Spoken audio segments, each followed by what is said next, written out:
Hey everybody, welcome back. It's Doug Herring, Doug Mystic Guy on Board Game Geek, bringing you episode 3 of our Myth 2.0 rules playthrough, where I've discovered that MegaCon sent me a mixture of 2.0 cards and old 1.0 cards for my game.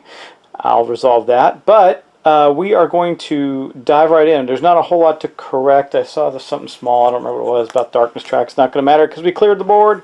But I do want to say I've actually been drawing myself one card short, so I am not going to show you. I'm just going to draw an extra card for every character for the turn, and that'll be that. Now I did that while I was talking, and we're going to get right into our game where we have cleared the tile. So what we're going to do is see these 3 treasure tokens here. We're going to dump those off. We're not going to loiter. We're going to use our 2 movement points to immediately explore the next tile. So I'm going to get us into that and square up this tile here that we're on and get on to the next one. So we removed 3 gold from the tile. I'm going to put that with our soldier because the soldier already has some gold and also has some serendipity tokens. I've been debating on whether or not I summon the merchant, that we can summon here using serendipity. I don't know if that's worth it or not. I've been debating. Anyway, there's things we have to do. We resolve any current quests we have on the tile. We don't have any. We may choose to reduce our threat to 0, which of course we're going to do. We're going to remove all treasures and turn them in for gold. We did that. Remove all treasures from the darkness. Yep, if there's gold value in the legend.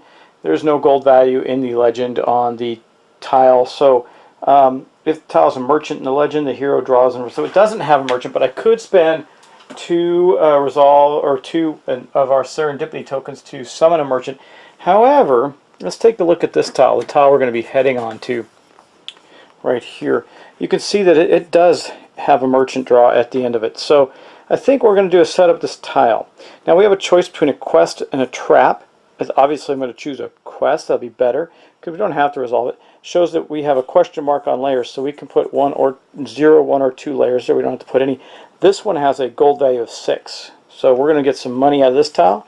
It also has 5 treasures, really good tile, and we can have up to 2 roaming packs of monsters. I'm going to decide on those. I think I'll do that off camera, so I don't have to bore you with it.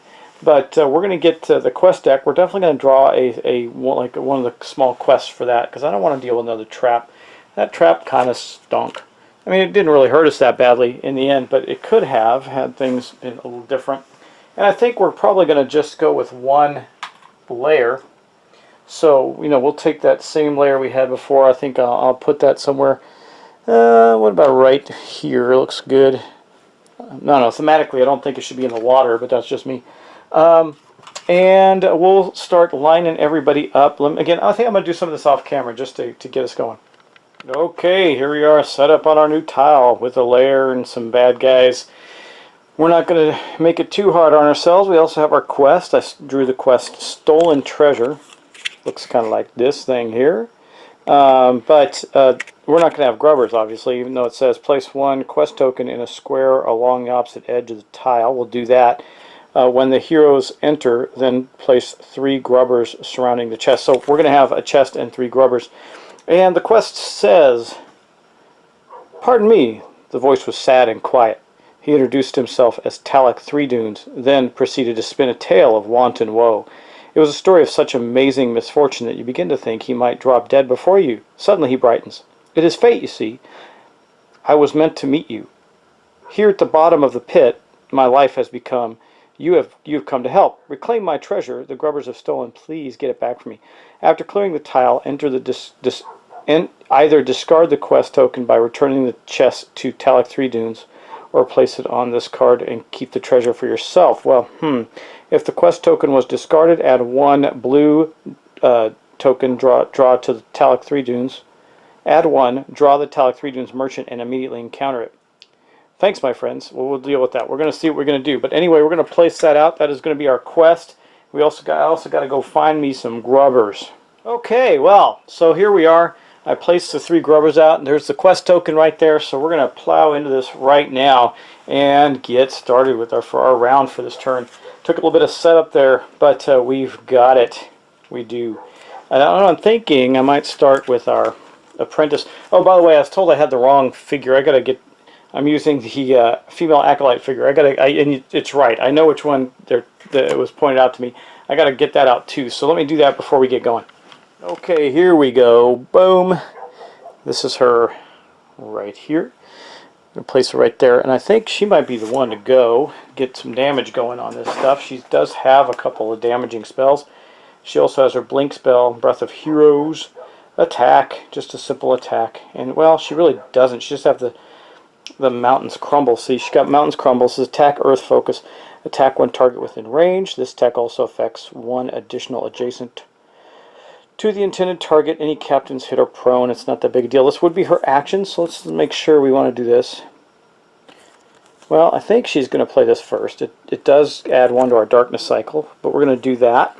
And what it does is the Aura of Elements, it's an ongoing. It says ignore 1 damage per hero cycle. So since she was wounded a little bit, we'll get that out there. But that is going to, and I'm doing it off camera, our darkness track, our AP track is at 1.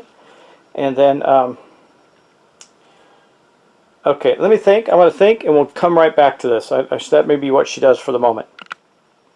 Okay, I think what we're going to do, we're going to wait on anything left for the Apprentice. I believe what we're going to do is we're going to go with our soldier next. She's going to basically step up here. Well, actually do riding the edge, which I don't remember if she has to move in an actual straight line or just move 3. Here is riding the edge. This is the 2.0 version of the card, actually. It says damage 1. It says attack -3 shield, meaning we're using our shield as our weapon, which sucks because our sword is so much better. It says attack all 3 targets in a square, straight orthogonal line, if that makes sense. It kind of does, I guess. So we gotta move. We're gonna have to move over 1. I'm gonna get to attack 2 of the targets. No, I can attack 3. I can tell you exactly how I will do it. You may dash. That's a dash, which is going to give us a bonus, which we will. 1 additional square for each rage played. Cannot move again this turn. So we need to go over to here and then dash. So 1, 2, 3. We need to go. We're going to need to go 4, I think, spaces total. So we're going to have to get some rage out here. All right. You know our soldier special abilities build up rage. So we're going to put 1 card in here. That should give us 4. I think that's what we need. And then we'll place riding the edge right there. And I think that will do everything we need to do. Let's see. Let's do our movement and see. Okay. So we were here. We're going to move 1, 2, 3, 4. You know what? We're going to do 1 more and go 5 all the way to the edge of this tile. I think we can do that. That's a black line. It's not a red line, so we can do that. We're going to get 1, 2, 3, 4, all the 4 of those guys. If we can hit all 4 of them and kill them, then we're going to get to drop. We're going to get to drop a treasure token there, which would be nice. We won't be able to move again, and the darkness track is going to go up, but dashing gives us +1 d10. Yeah, so we're going to add. I'm just going to do it off camera. We're going to add 1 more rage, so he's going to have 2 rage built up, and then we're going to build his dice pool. Now, unfortunately, I have to use his shield, so his base dice pool is going to be 1 d10 and 1 fate die. His shield's going to give him another d10, and the ability, the riding the edge ability, is going to add another d10. So we got 3 d10 and 1 fate die. That's too bad. I wish we had more fate dice in that, but it is what it is. Let's do our roll then. So basically, we're going to be at, now remember, it's 1 roll. If we succeed, we're going to hit all those targets there. You don't have to roll for each target, I don't believe. Yeah, attack dash. I'll attack all 3 targets in a square straight. Yeah, so it's going to hit all of them. In this case, it'll be 4 targets. Well, 3 targets, but we're getting to the edge of the map. Yeah. Okay. Let's go. This is where this game can be a little wonky, is trying to interpret, even on these 2.0 cards, trying to interpret a little bit about how the cards work. But let's do this. Here's our dice pool.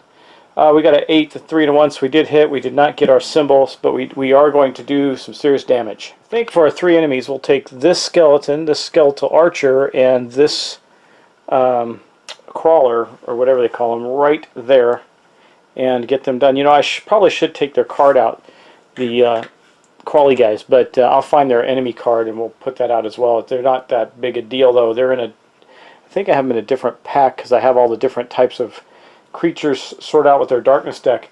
But anyway, we're okay for right now. It didn't do anything. It's not hadn't activated yet. So, but that is going to bump our darkness track up to 3.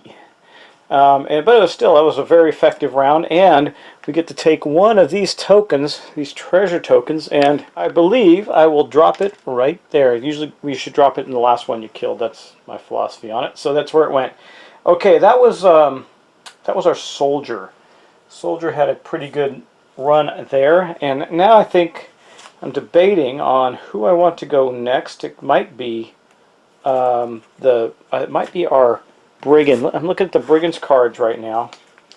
We do have, we do got to get in the shadows. We don't have anything that gets us in the shadows, unfortunately. But we do have some good cards. We have Dirty Tactics. It's an attack. Bloodletting. That's kind of a healing thing. Shadow Touch. Shadow's not optional, though, I don't think. It's a combo, massive melee attack. We want to be able to get in the shadows and do this on the layer. So I think we'll just move one and do this. Well, we can do it with a ranged weapon. We don't have a ranged weapon, though. Yeah, we'll just have to do it with our dagger. It says damage 1, ranged weapon. So, range weapon. So we can do that. So we're going to play Dirty Tactics. So our Brigand is just going to move 1 to here. And we'll attack this skeleton right there using the Dirty Tactics card. So that is the card we're talking about. As you can see, it attacks 1 target within range. If the target is hit, it may only spend 1 movement point, but it's going to be dead if we hit it. So let us put this out here. Boom. And that is also then going to increase our darkness track 1 more. Oh, and I also almost forgot, our soldier has a threat now of 3. So I just wanted to get up on that because we did kill those 3 targets. Okay, we got to build our dice pool for our Brigand. The dagger that he'll be using for this, or she'll be using for this attack, is 1d10 and 2 fate dice. There's 1d10, 1 fate die. Oops, sorry, 1 fate die, 2 fate dice, and then we're going to get a d10 and a fate dice for being a Brigand. Boom. And for the cards, since we only moved 1, we moved cautiously, we're going to get another d10. She's getting 3d10 and 3 fate dice on here. Hopefully we'll get some fate dice rolls out of this. Boom, we did. We got 1. I don't think it's going to help, and we did hit with 1. So let me see. Is there anything that the okay, for the dagger itself, says you do not lose going into shadows, but we're not in shadows. Oh, you know, we had another fate dice for our mythical cloak, but I should roll that too. So we're going to roll that one as well, though I don't know it's going to matter. There, boom. A rage token, so nothing with rage on it. Well, we do we didn't use our buckler. So there's really nothing that does for us at this point in time. But anyway, we did hit and kill it. Okay, so we're going to remove this one here. It is gone. Man, that neighbor dog is barking like crazy again. I'm sorry if it's bothering you. I hope not. As our Brigand trudges through the water, it slays one of the minions of bones, and then we're going to raise our threat level up by 1. I think that is all we need to do. That was an action, so we can't do any more actions. We could do a reaction if we want to. We could just, no point. I think just to conserve, make sure we don't trigger the darkness, I think we'll leave that alone. But it does bump the darkness track up 1 more. And I don't know if we could still attack with our sorceress, but our apprentice, but we are then going to trigger a darkness phase. I mean, we're going to trigger one anyway. Might as well get it done and see what happens, right? Okay, let's go. I think for her final action, she might do this. This will trigger it, but she'll kill 2 of the skeletons. And so let's do that. She's going to play the mountain crumbles. Boom. She's not moving, so she's going to get 3 fate dice on that. That's pretty cool. And she's going to attack these 2 right here. Those 2 will be killed if we can hit them, and I think we probably can. So let's go to the dice bowl. Okay, so for her base roll, she's going to get that, and then for her twig, she will get a D10, and then for her ring of kings, she will get a fate die, and I think that's going to be it. So let's hope she hits with this magical attack. Boom, she did with a 7. She also looks like she got the... Nope, that's not going to help her. Nope, that's not going to help her either. So she did not get the magic symbol, so nothing there, but she did get to attack and succeeded. So while we're here near her character, we're going to bump her threat up to 2, and then we're going to kill 2 more, or destroy rather, 2 more skeletons. Can't kill them, they're already dead. And then we will draw, because that's going to, you can see it right up here, so I'm just going to do it. That is going to trigger a darkness event. So let's do that. Okay, we're going to draw a new darkness card and see what happens. Bones. The event. If there are more than 6 minions, spawn a captain. There are not. All layers have 2 times spawn for the rest of the act. That would be the threat penalty. We don't have to worry about that.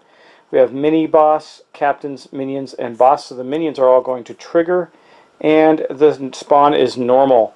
So we'll do a normal spawn with the shamblers, which will end up being like this. 3 shamblers melee and 1 range that will come out. Okay, so first off, we're going to trigger the 1 shambler that's left alive and the 2 crawlers that are left alive. The shambler are going to target first proximity. So that's pretty easy. This archer here is going to target our soldier, and that's going to be it. So let's see. He's going to get now he gets a 1d10. And he has a, this is the ranged one, so they have a range of 2, and so he's within range, and they need a 7 or better to hit. Let's go roll our dice. Okay, the little archer attacks. Boom! Oh, wow, he hit. Okay, so that's going to do 1 point of damage. This is going to be to our soldier. Let's see if he has anything. No, nothing's going to help there. So it goes, soldier's down to 8. Vitality, and then actually, you know, I always do this out of order, but this one should have moved here first before we did any attacks. So that's okay. And then this is the crawler card. You can see that they go with priority. Sorry, I'm getting between dogs and children. I'm getting a lot of disruptions tonight. That's okay. All right, so these guys can poison, so we don't really want them to hit, but they have 1d10. They have a target number of 7, and they're going against our soldier. I do have to remember, yeah, there's really nothing that the soldier can do, but if he has a helmet, so or she has a helmet, so if the soldier does get hit with that attack, we can re-roll the fate die, and that will be very helpful, because if they do get their fate die roll, it's going to cause poison, and we don't want that.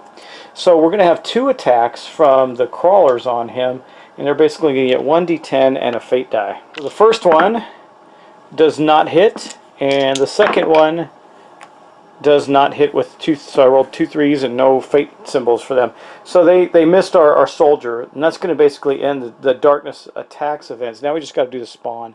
I'm going to keep these guys out because we might need them, and we're going to do a normal spawn, which is going to be the shamblers. The crawlers won't spawn, they don't have a layer. So once again, we have a normal spawn, right? So a normal spawn is 3 shamblers melee and 1 shambler ranged, and we have that handy. So here is, we'll put them 1,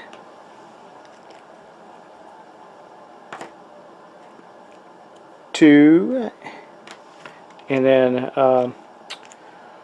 3, and we'll put this ranged one right here. And that is that. So that ends our actual darkness event. Boom, it is done. Okay, and we have activated. So next turn we're going to have a lot more guys to fight. We got to get rid of this layer pretty quickly, I think. And so basically the next thing we do after that is we still can take our actions. Now, The darkness track is going to go back to nothing. As soon as we take any actions, it'll wrap back around. But I don't know that we want... So we still have the Acolyte to go. He hasn't done anything. And he's got... we could do some healing still.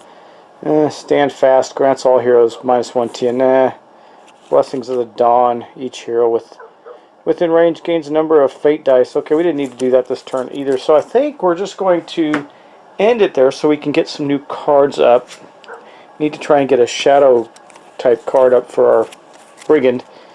And yeah, let's do that. Okay, we're going to call it the end of the turn. Okay, so next thing we're going to do is the card refresh phase. We'll start with the Brigand.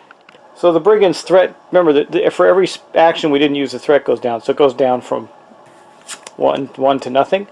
We do our discards here, boom, and then we're going to keep a card. We're going to keep Shadow's Touch because we're going to want to go after the layer, and so we're going to go 1, 2, 3, 4, and hopefully we get a card that will allow our Brigand to go into Shadows. Now you see me a line in a Reed in the Wind, Fool's Gambit, and Shadow Touch. We did not. That is crazy.